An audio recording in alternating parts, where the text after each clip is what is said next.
You can be a king or a street sweeper, but everyone dances with the Grim Reaper. Robert Alton Harris.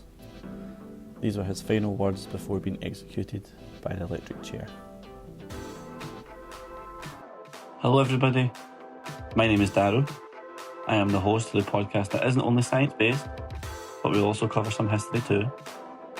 All opinions involved in this podcast are my own, and here we hope to spread some knowledge and understanding of the world around us and where this all came from. This is Class Half Full. Hello and welcome to episode 3 of Class Half Full. In this episode we are going to cover time of death and decomposition of a human body. This episode might get a little bit grim, so just hold on to your seat a little bit, sit tight. If you're a bit squeamish, you can skip areas. I will give some advance notice if I remember. In terms of decomposition, we're going to cover the 5 stages, and we're going to talk about post-mortem intervals or time of death and what we can do to help determine this and how this can aid a forensic investigation. So let's go. I want to begin by talking about PMI or post-mortem interval to start this off. So this is the time of death, basically the estimation of it. So the estimation of time of death is central to the course of all forensic investigations. Basically, if you know when the death occurred, you can clarify certain circumstances, you can assess, potential suspects and get timelines from this. So it's really, really important to get as accurate a reading of this as you possibly can. The issue with it is it can only be accurate to, it's obviously, 2 days, that's a big timeline, but there's many, many factors that can interfere with this. So currently, methods that are used include temperature measurement. It's also known as algor mortis. These fancier terms I'll explain a wee bit later on. And there's assessment of rigor mortis, we all know what that is, lividity, and morphological changes. First description of body temperature changes as kind of a means of time of death estimation, first published in 1868 by Rainey. And pretty much since then, this method still gets used in forensic investigations, and it gets used fairly successfully. Its usefulness is limited to, short PMI before the temperature of the body eventually equilibrates with its surroundings. But, it's definitely had its place, and it's definitely got its uses. It does reduce in its effectiveness in places that have, higher average temperatures. As the body temperature will increase after death instead of decrease. All those terms I mentioned before, algor mortis, rigor mortis, lividity, or liver mortis, these all reach a pretty much steady state in 48 hours after death. They're fairly early on, it all happens very quickly. So the observations of rigor mortis can date back to the 19th century when it's first investigated by Pierre Hubert Neiston. It's described as a state of constant muscle contraction, which is pretty much caused by a depletion of ATP, or depletion of the ATP source within postmortem tissue. I will describe this chemical cascade effect essentially a wee bit later on, but basically after death ATP is no longer produced in the actomycin complex, it can't be broken down, so therefore your muscles remain contracted. This will happen right up until autolysis starts degrading the muscle tissue.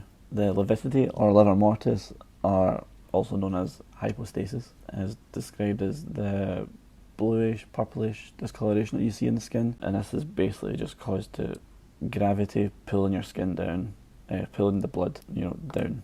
So if there was a body hanging from a tree, you'd see it all in the lower half of the body. If there was a body on its side, you'd see it down the side of its body.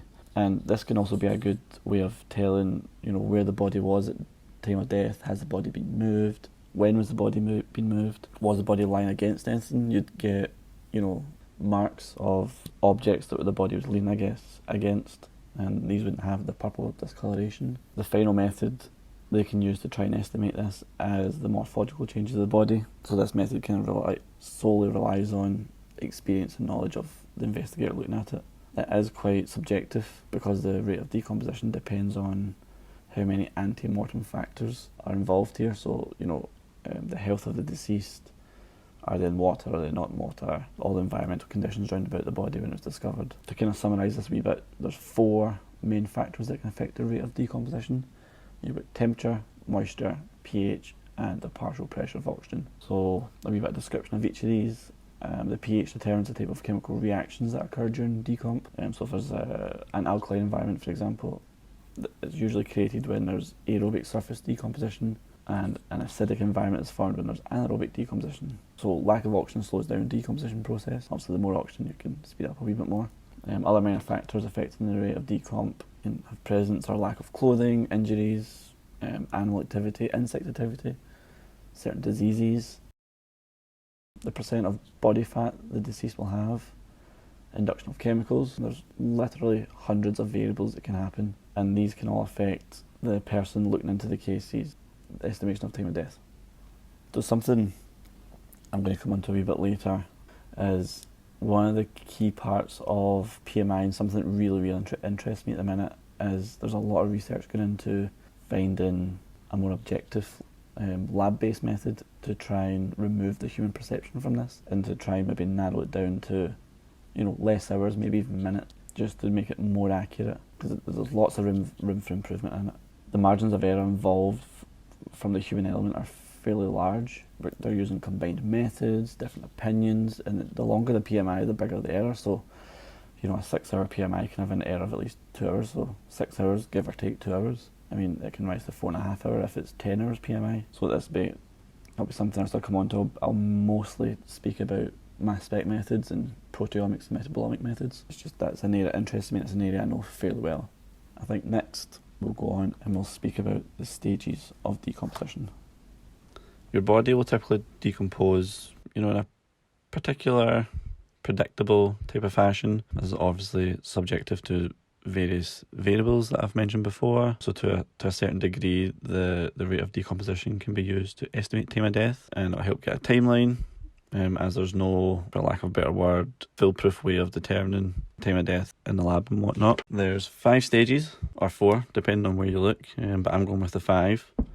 They are fresh, bloated, decay, post-decay, and dry and or skeletal. Each of these stages can also be associated with different species of insect, but I'm going to go into that a little bit more in a different episode, which I'm going to focus completely on forensic entomology. So let's go through each of these stages in turn. The fresh stage usually happens between 1 and 2 days. It's fairly instant. So basically your heart stops beating.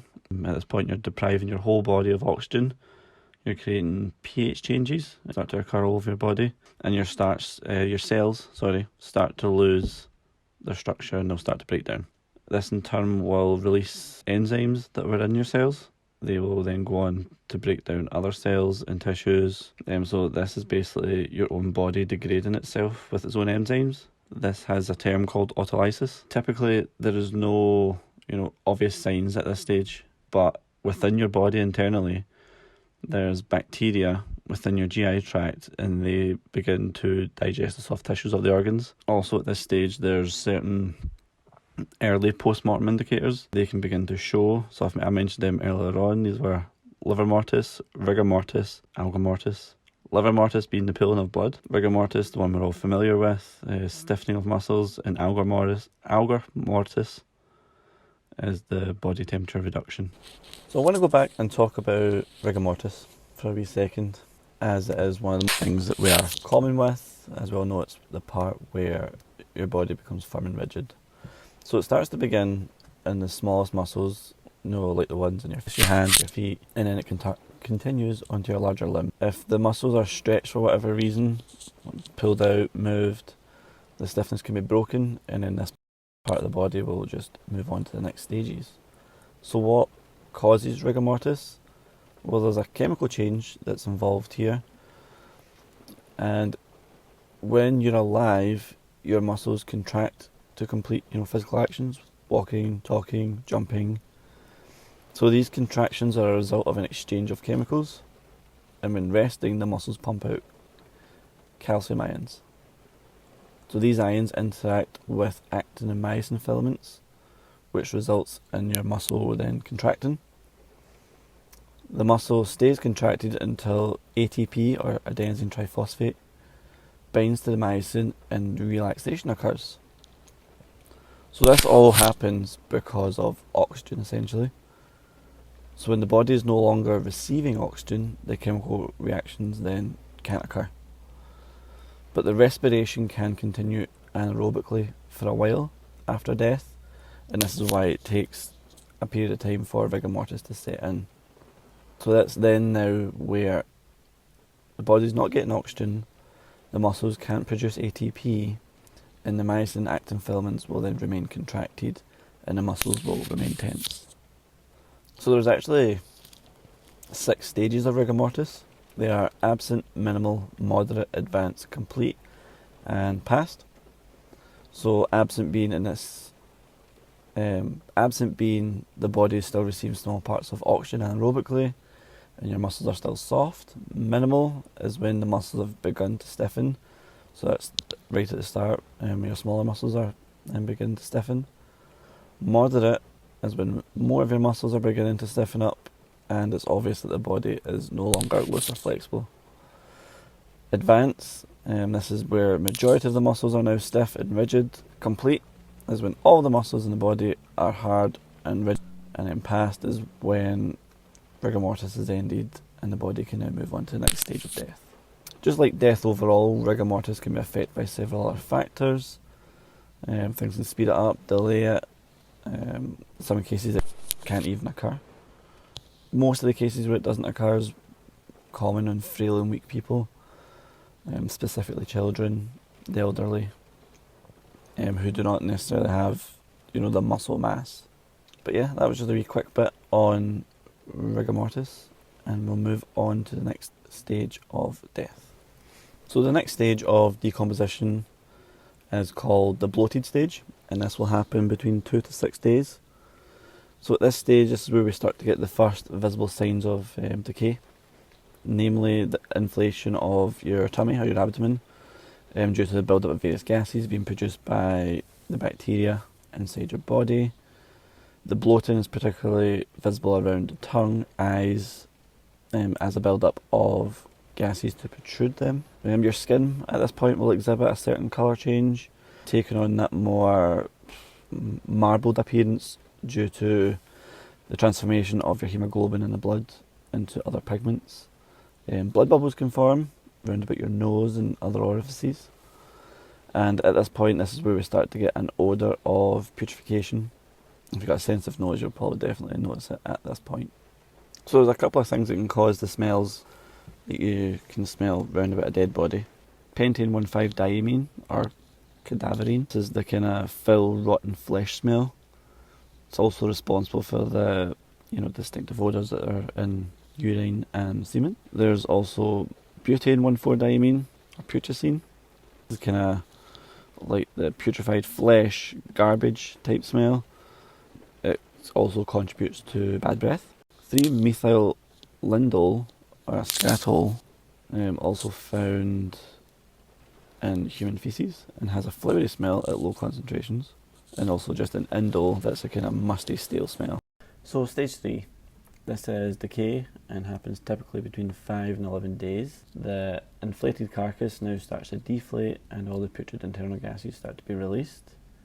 As your tissues break down, the corpse will appear to be a bit wet and strong odours are very noticeable. So that's all those scents I mentioned previously, as well as a variety of sulphur containing compounds. So due to these smells, this will start to attract a vast range of insects, and this is where we get a lot of insect activity at this point. Fluids also start to drain from the corpse through any orifice it sees fit, particularly the nose and the mouth. Your internal organs will start to decompose in a particular order, typically starting with the intestines and ending with the prostate or uterus. Next stage after this is post-decay. So it's 10 to 24 days, and by the time this stage is reached, decomposition will start to slow down a bit, as most of the flesh has pretty much been stripped from the skeleton. Some may remain in dense areas, so around about your tummy. The strong odours of decay start to decline a bit, although you might still get a cheese-like smell caused by butyric acid. And If the body has started to decay in soil by any chance, the area around the cadaver may show signs of plant death. And the final stage, known as the dry stage, which occurs anytime after 24 days, this is where your remains are consisting pretty much of just bones, dried skin, cartilage. After this point, so typically a month into decomposition, something called corpse wax started to form. And basically this is just primarily composed of saturated fatty acids. So this insoluble waxy material can be with your body for decades before starting to break down. The process of this happening isn't entirely understood, but the whole theory of saponification kind of gives off that ideal environment. Within an ideal environment, fatty acids can be hydrolyzed from body fat and conjugated with metallic ions, calcium, magnesium, and this will result in the formation of it. So that was referenced in 2001 from Takatori. The conditions required for the formation of this substance are relatively specific as far as they're aware.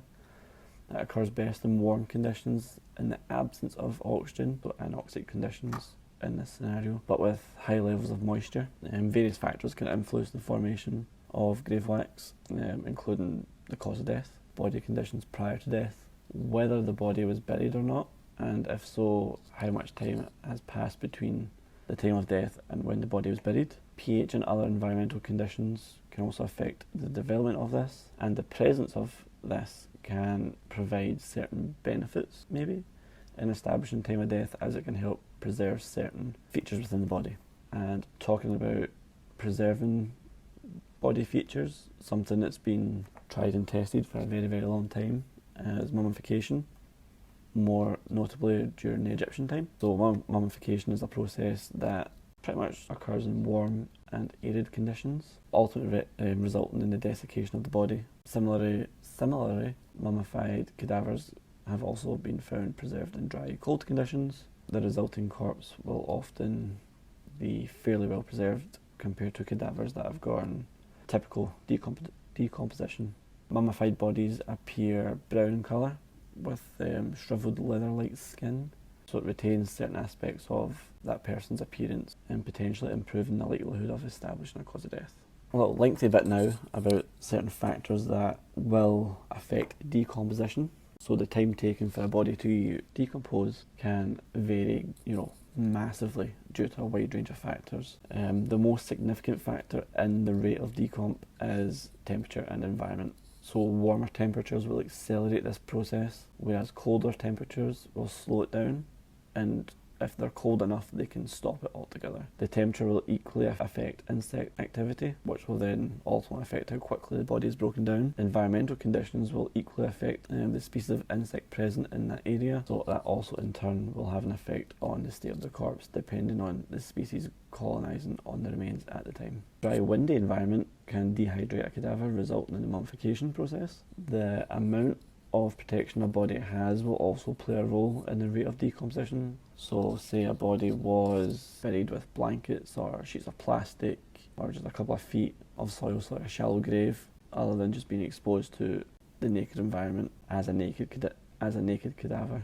A protected body may also limit the insect activity, so this will create slower rate of decomposition. That's because the insects can't easily access the corpse, and in addition to that, this will retain body heat. If a body has been left submerged in water, the rate of decomp will typically be much slower due to low temperatures, levels of oxygen, and unless the corpse is able to float to the surface, again, the variety of insect colonisation will be affected. When a dead body is left exposed, it will inevitably attract, scavengers, which may have an effect on the apparent rate of decomp. Although insect activity will remain reasonably well understood at this point, the cause of death can affect insect succession and in turn the state of decomp. So for example, corpse with gaping wounds may introduce insects into areas of the body sooner than you'd expect, resulting in the body to appear more